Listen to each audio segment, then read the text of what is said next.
Allora ragazzi, con questa vittoria il Napoli, rialza sicuramente la testa, battendo al Maradona 3-1 l'Inter. L'Inter paga un paio di sbandate difensive piuttosto sorprendenti, soprattutto per una squadra esperta come quella di Chivu e, è anche un po' sfortunata perché comunque nel primo tempo ci sono 2 legni colpiti da Bastoni prima e Dumfries poi e che comunque fanno parte delle occasioni che hanno avuto i nerazzurri. Il Napoli va a segnare su un rigore per fallo di Mkhitaryan su Di Lorenzo e poi ci sono 2 gol di pregevole fattura, di qualità incredibile, vi invito ad andarveli a rivedere perché il primo di McTominay è un gol difficilissimo, è un modo di calciare il pallone che è molto, molto complesso e poi invece Anghissà che, semina il panico nella difesa dell'Inter che, oggi è sembrata tutto fuorché irresistibile e poi segna anche lui un bellissimo gol di sinistro che, chiaramente va a chiudere quella che è la partita. Comunque prima di iniziare ragazzi vi invito come sempre a iscrivervi al canale, vi ricordo che è completamente gratuito, ma soprattutto lasciate un mi piace e commentate. Lo so che è difficile seguire nuovi youtuber, a voi piace seguire sempre gli stessi perché c'è una community, perché c'è interazione, però vi dico dateci una possibilità anche a noi che siamo nuovi, mettete un bel mi piace e un commento così ci possiamo confrontare, anche perché sono curioso di sapere cosa ne pensate, perché io adesso ve la faccio l'analisi della partita. Tra l'altro lo dico subito, non mi voglio soffermare oggi sulla conferenza stampa di Igor Tudor, anche se questo è un canale sulla Juventus, perché a un certo punto credo che non serva in momenti come questo andare a analizzare ogni singola parola, ogni singola conferenza stampa, tanto per aspettare Tudor al varco. Questo non fa bene a nessuno, anche perché onestamente io credo che da adesso in poi debba parlare il campo. Tutto il resto sinceramente non conta, cioè le parole, gli animi, chi se ne frega. Io credo che domani l'unica cosa importante è andare a interrompere questa striscia negativa che sta durando da troppo tempo. Quindi che Tudor vada a dire una cosa in conferenza stampa, che sia l'opposto della volta prima, eccetera, non mi interessa. Io domani voglio vedere una squadra che ha coraggio e una squadra che va a prendersi la vittoria contro una Lazio che è palesemente in difficoltà anche per il problema con gli infortuni. Comunque, con questa vittoria il Napoli torna momentaneamente in testa alla classifica e va anche a respingere le critiche che c'erano state negli ultimi giorni, soprattutto dopo quella pesante sconfitta in Champions League. Però c'è da dire che il risultato non racconta come sempre tutta la storia della partita, che è stata una partita molto combattuta. Conte ha schierato Neres come falso 9, forse da un lato per non dare riferimenti all'Inter, ma conoscendo Conte magari anche come un piccolo messaggio verso Luca che si è fatto espellere in Coppa dei Campioni. Chi lo sa, lo dico io, magari mi sbaglio, ditemi la vostra. Ha puntato chiaramente molto sul centrocampo che onestamente se facciamo un paragone con quello della Juventus ragazzi è un centrocampo di 2, 3, forse 4 categorie superiori, nonostante ci fosse anche una mancanza importante perché Lobotka, giocatore fondamentale, a mio parere nel Napoli è un play che magari l'avesse la Juventus. Comunque il Napoli non ha brillato, ma neanche l'Inter, non è stata una partita, incredibile da quel punto di vista, e forse soprattutto nel primo tempo le occasioni migliori le ha avute l'Inter con i doppi pali. C'è stata anche quell'occasione di Lautaro su quell'incertezza, secondo me, di Spinazzola che sbaglia un po' il primo tocco e su quel contrasto poi la palla va a finire proprio sui piedi di Lautaro che si trova a tu per tu con Milinkovic-Savic e il portiere del Napoli secondo me fa una buona parata anche se in realtà Lautaro preferisce un po' la potenza andare a piazzarla, però io vi dico a mio parere, Vania è un portiere molto sottovalutato ehm, e a me piace anche più di Meret, ma questa è un'opinione personale. Poi ci sono i 2 legni, lo sapete di testa l'Inter è probabilmente la squadra più forte della Serie A e non solo, quello di Bastoni prima che colpisce l'incrocio e poi verso il finale del primo tempo c'è quello di Dumfries. A mio parere, Neres è vero che magari non va a dare punti di riferimento all'Inter, però, dall'altro lato a sensazione mia, non dà nemmeno, tanto punti di riferimento alla sua di squadra e non riesce molto a giocare di sponda, perché lui è un po' un giocatore di profondità e di tanto movimento. Il gol arriva da una bella combinazione, al limite dell'area da parte del Napoli, nel primo tempo, dove poi c'è quel fallo da dietro di Mkhitaryan che, sì, il contatto è un po' leggerino, però chiaramente il contatto c'è, non si può dire che non sia rigore, ci mancherebbe pure. Poi è chiaro che Di Lorenzo come al solito, come tutti i calciatori della Serie A di qualsiasi squadra, da un contatto minimo fa vedere insomma pensate al contatto Brahim Diaz e Thuram da dietro, che era praticamente da rosso, dove in realtà, insomma, Thuram se si fosse buttato come ha fatto Di Lorenzo oggi, comunque il rigore c'è. Va a segnare De Bruyne, ripeto, si infortuna Mkhitaryan, quindi l'Inter è costretta alla prima sostituzione. De Bruyne segna un rigore strepitoso che non si può parare, però purtroppo si infortuna e lì mi dispiace perché De Bruyne secondo me in questo momento è un patrimonio della Serie A, come lo è lo stesso Modric nel Milan. Io sono così, ragazzi, sono sportivo, se mi seguite lo sapete, a me non me ne frega niente, c'è un calciatore come De Bruyne, è bello vederlo giocare e purtroppo sembra questo infortunio di intensità abbastanza elevata, perché il calciatore si è proprio fermato subito, ha anche chiesto ai compagni di non saltargli addosso, non risultare troppo e sembrava quasi che gli scendesse qualche lacrima. Speriamo sia uno stiramento. Dall'intensità poi, visto che torna in panchina in stampelle, potrebbe essere uno strappo, si aspetterà purtroppo un grande in bocca al lupo a Kevin, che secondo me è un calciatore che è un lusso avere in Serie A. Si va all'intervallo quindi sull'1-0, poi nel secondo tempo secondo me la differenza la fanno le disattizioni dell'Inter più che la voglia e magari l'intensità, del Napoli, anche se il Napoli a tratti ha più controllo del pallone, il finale sarà più a favore dell'Inter, mi sembra 56% e anche se andiamo a vedere in realtà gli expected goals ne aveva di più l'Inter di quelli del Napoli, però, i gol li fa chi poi gonfia la rete e,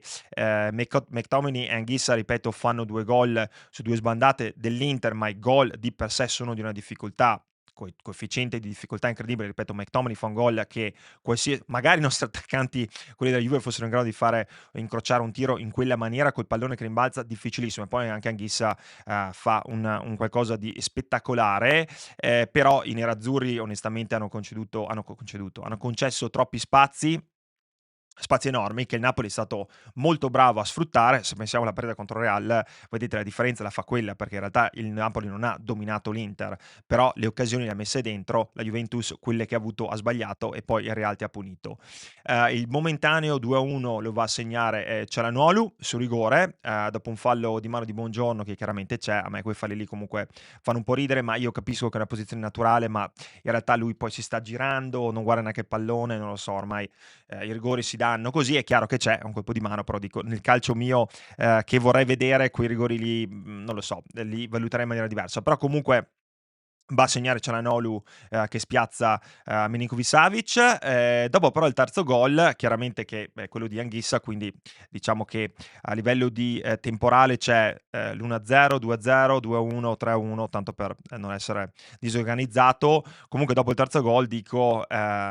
l'Inter non va più a impersonire il portiere del Napoli e si sgonfia, sembra un po' stanca, confusa, c'è quasi la sensazione in un certo momento che si possa rischiare l'imbarcata, poi in realtà l'Inter si riorganizza un attimo. È stata una partita comunque equilibrata, impostata secondo me bene da entrambi gli allenatori, non si può dire che uno abbia fatto meglio necessariamente di quell'altro. L'hanno decisa gli errori difensivi. Questi due errori difensivi dell'Inter hanno fatto in modo tale che il Napoli potesse avere il sopravvento.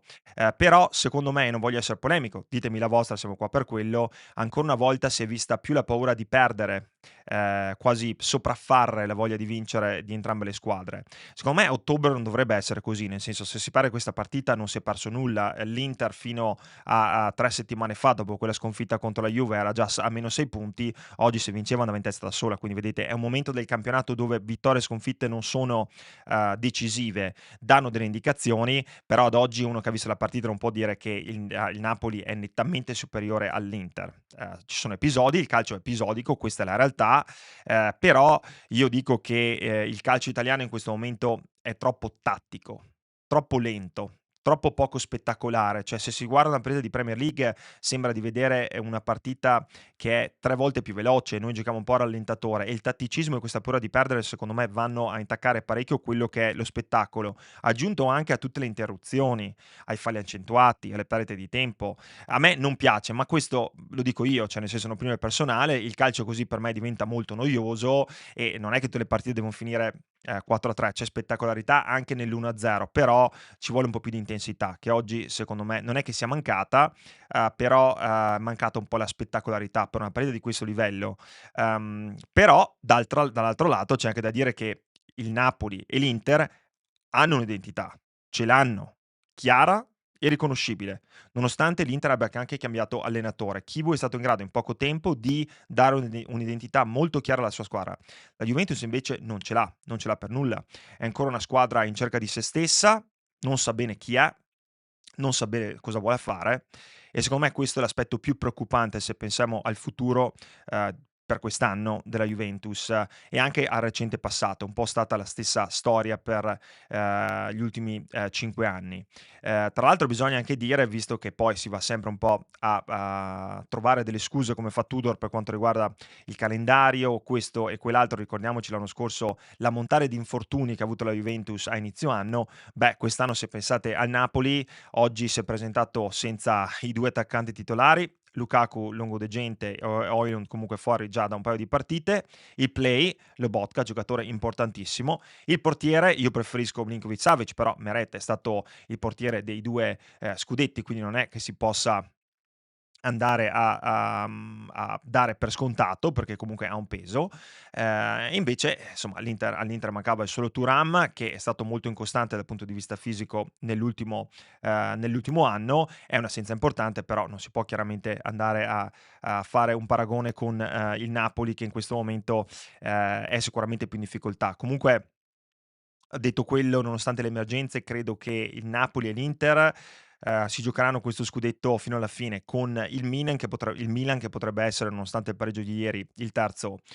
incomodo, anche perché non ha le coppe. La Roma la vedo leggermente meno vicina, semplicemente perché Gasperini ha questo problema enorme, delle punte. Forse se avesse le nostre sarebbe in grado di utilizzare meglio di quello che sta facendo Tudor, però con, Ferguson e con Dobbik non c'è feeling e entrambi i calciatori non stanno offrendo prestazioni di livello e forse neanche in allenamento si impegnano così tanto da quanto sembra e dalle parole di Gasperini. Comunque, ragazzi, domani tocca la Juventus. È bello vedere partite come quella di oggi, nonostante non fosse così spettacolare, però vedere che ci sono squadre di livello anche in Italia è un peccato. Non vedere comunque la stessa intensità da parte della Juventus e arrivare comunque alla domenica sempre con le dita incrociate, sperando che domani, i calciatori si sveglino coi piede giusto. Magari avessero la stessa voglia del centrocampo del Napoli, la stessa lo stesso la stessa voglia di vincere, anche se oggi vi ripeto, in alcuni casi è un po' mancata perché c'è tanta paura in Italia, però queste squadre in questo momento sono nettamente superiore alla nostra Juventus. Comunque ragazzi domani, bisogna aspettarci solo una cosa perché domani tocca la Juventus, c'è una partita importante, all'Olimpico contro la Lazio e la Lazio è in emergenza. La Lazio è in emergenza, quindi secondo me domani non ci possono essere alibi o scuse, per quello non ho nemmeno riportato le parole di Tudor, come vi ho detto non mi interessa, perché i segnali positivi possono anche esserci stati contro il Real, però nella realtà dei fatti è stata una sconfitta e la sconfitta, secondo me, di lati positivi non ne ha neanche uno. Ci sentiamo domani, come sempre ragazzi, forza Juve, un bacio. Ciao.